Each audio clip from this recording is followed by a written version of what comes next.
as we know, the Australian election took place on Saturday, and well, Labor won big because the Australian population thought, hey, you know what? We're going to vote in the devil that we do know rather than the devil that we don't.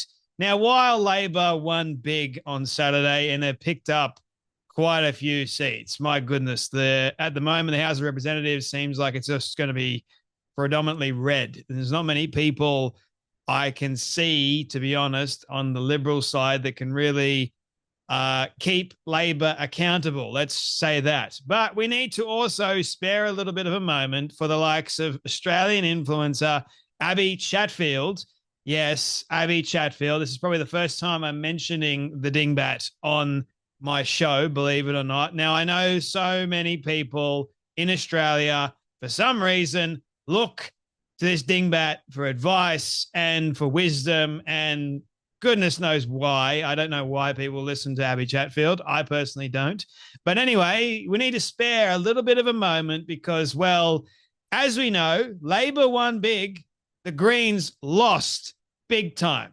Like, it was a blowout for the Greens. Personally, I think the Greens party should be completely done away with. And also Adam Bandt, the leader of the Greens party, has officially lost his seat to Labor. How about that? Now, I know some people will say, oh, Jay, Labor are the Greens and Greens are Labor. There's no real difference there. There is a tiny little bit of a difference, and that is Adam Bandt is one of the most hateful human beings I have seen. One of the best definitions of what a woke dingbat actually is. Now, not only is Adam Bandt one of the wokest dingbats there ever is in Australia, he's also completely and utterly shit, especially when it comes to the likes of politics and actual policies. Have you heard any of the policies that comes out of that guy's mouth? It's like, what in the world are you thinking, mate? But anyway, he lost big time, and Abbie Chatfield is not happy about that at all. Same with loads of other Greens independent, or Green senators, I should say, lost big time. And have a watch of Abbie Chatfield realizing that the Greens, it's not looking good. The Greens, it's not looking good, and I feel sick. If Adam Bandt loses this, I didn't expect. The high is worn off, guys. The high is worn off. The joy is worn off. Now I want to cry out of sadness. Cool. Adam Bandt cannot lose his seat. Spoiler alert, Abbie, he did lose his seat, and just you saying he can't lose his seat doesn't mean that he's not going to lose his seat, because he did. Now, anyway, with that all being said, according to Abbie Chatfield now, she's had a change of tune since the emotional outburst and the emotional meltdown of Adam Bandt losing his seat and the Greens also losing really big. Well, Abbie has now gone on a complete another different rant altogether, saying that the Greens didn't in fact lose. The coalition, the LNP, it was Peter Dutton that lost even more so. And Labor won big time, so she's actually happy about Labor winning big. And then also she puts on this crazy voice. You'll just have to watch it, because according to Abbie, more people voted for the Greens this time around, and that for her is a major, major win. But they've got no seats. So seems like no one actually really voted in a senator for a House of Representatives seat, because they got outdone by Labor and the coalition and independents. So how about that, Abbie? Have a watch. You hate the Greens and you're walking around today a little bit smug. I just want to let you know that smugness is pretty unjustified. And every time you comment something like, sucked in the Greens, you're completely out of power, what a pathetic campaign, attach yourself to Abbie Chatfield and this is what you get, losers, you got no power anymore at all, sucked in, everyone's leaving the Greens because they're a party of hate and division.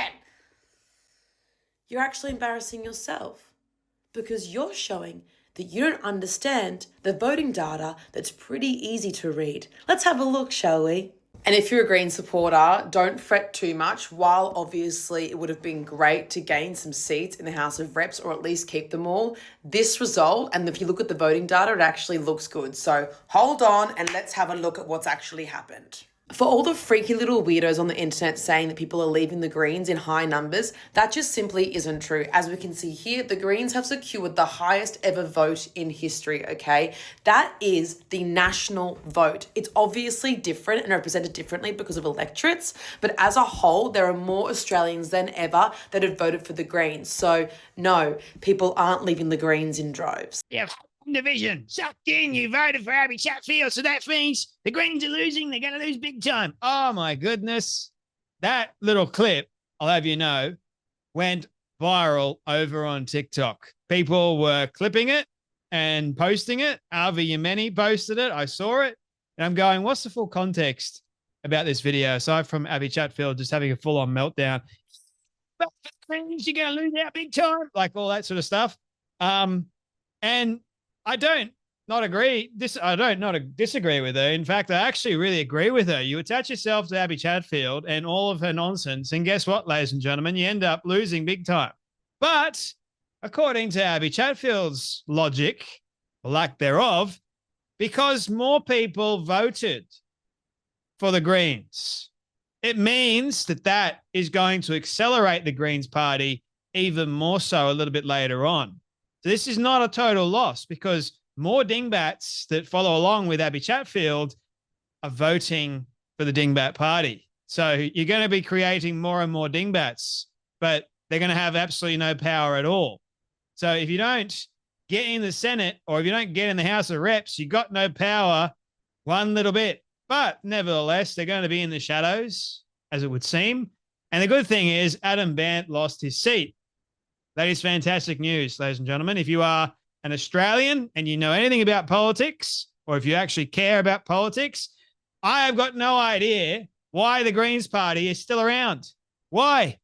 Now, yes, the Greens got about 12% of the vote. That wasn't enough. Was not enough because Labor took out the majority of the vote, and then the LNP took out pretty much the majority after that. Then I think it was the Greens. Then it was Pauline Hanson's group, One Nation. Fantastic. I really think One Nation should be ahead of the Greens. But seriously, there's something considerably wrong with the likes of Abbie Chatfield if she thinks that she actually won because more people voted for the Greens. It doesn't matter if they voted for the Greens or not. They didn't get into any kind of power. So you may think that it's a win, but it ain't anything of the sort. So you can try and make it out like, oh, more people voted for the Greens. Yeah, but nah. Sorry, it doesn't exactly work out like that. You're trying to spin it in a different light, but unfortunately, many Australians actually know that they rejected the Greens quite considerably. And it was only the woke dingbats. I think the majority of people in Newtown in New South Wales and get this, Adam Bandt is in Melbourne, the wokest state in Australia. His suburb is one of the wokest states in Australia. And they even realized, I'm sick of the wokeness. I'm sick of the crazy leftists. So let's go back to a little bit of moderation, shall we, and choose Labor. We won't be so crazy as to choose Liberal. No, that would be an absolute miracle. But let's get rid of the Greens because why the hell are they even here? You can also say that the amount of people that turned out to vote was the lowest ever in history. So if you want to play your cards and go, oh, the Greens secured the highest ever vote in history, their history, let's just say that, their history could have mean one extra vote for all we know. Now, I understand, I think it was 1.7 million Australians, 1.7 million dingbat, if you want to call them Australians, you can, voted for the Greens party. That, for me, is like a ludicrous amount of people voting for complete and utter insanity, but Abbie Chatfield was definitely one of them and definitely one of the biggest supporters. Now, Abbie, she decided to have Albo on her sex-based podcast. Yes. So Albanese became more relatable to Australians because he went on Abbie Chatfield's podcast. So really, Abbie, it's your own damn fault for hosting Albo because Albo became more relatable to your audience and they chose to vote for Labor Albo rather than the Greens. I think. I don't know. But it seems as if a vast majority of people were going, nah, screw the Greens. We hate the Greens. We don't want them here.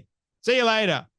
So anyway, in closing, after years of Adam Bandt's revolutionary achievements like ignoring crime, cheerleading chaos, and turning every local issue into a performative rant about Palestine, voters in Melbourne appear to have had enough. Under Bandt's stellar leadership, the Greens have delivered so much for the city, unless you count the things like safe streets, functional housing policy, or not using every public platform to simp for Hamas. Bandt's greatest talent is turning his electorate into a no-go zone for common sense. The man has got no common sense whatsoever.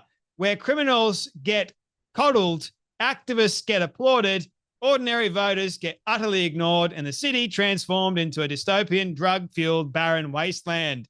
And now it looks like Melbourne may be finally ready to trade in Bandt's trademark smug smirk for someone who might hate them less and stop his destructive policies. The man shouldn't be in politics. I swear he's only there for the money. That's the only reason. And to also destroy Australia along with it. The man introduced several bills, I think it is. Some of them got passed. That was so radical, they shouldn't have even been brought to the table. But nevertheless, because he had a seat in the House of Reps, he was able to bring policies to the forefront. They were able to vote on them. And lo and behold, if you cuddle up and suck up to the likes of Labor, a vast majority of them are really radical dingbats just masquerading or in the realm of being normal. Let's just go along with that. But in reality, they're just all Greens, just thinking that they're not crazy, but they really are because they voted on the crazy policies. So see you later, Adam Bandt, and go cry some more, Abbie Chatfield, because, well, you and your party actually lost big time. And if you want to go by the voting data and you're saying that all of the simpletons, I guess you could use that terminology if you wanted to, the simpletons that don't actually understand the voting data, I do, saying that this is the biggest voting turnout in history means nothing. It means nothing. They say it every single bloody year, for goodness sake. And they also said that it was the lowest turnout ever in history. It means no one gives a crap. They much rather suck up with a $20 fine rather than vote anymore. That's how much, even though voting in Australia is compulsory, that's how much they really care about voting for their country. Like, I think it was 4-something million Australians didn't show up to vote. Let that sink in for a moment. And again, I'll say that the vast majority of people that voted for the Greens were in the woker states, like Newtown in Sydney and then in Melbourne predominantly. But even people in Melbourne are fed up and had enough of the Greens. Anyway, it's an exciting time, isn't it? You guys take care, be blessed, and I'll see you all in the next video.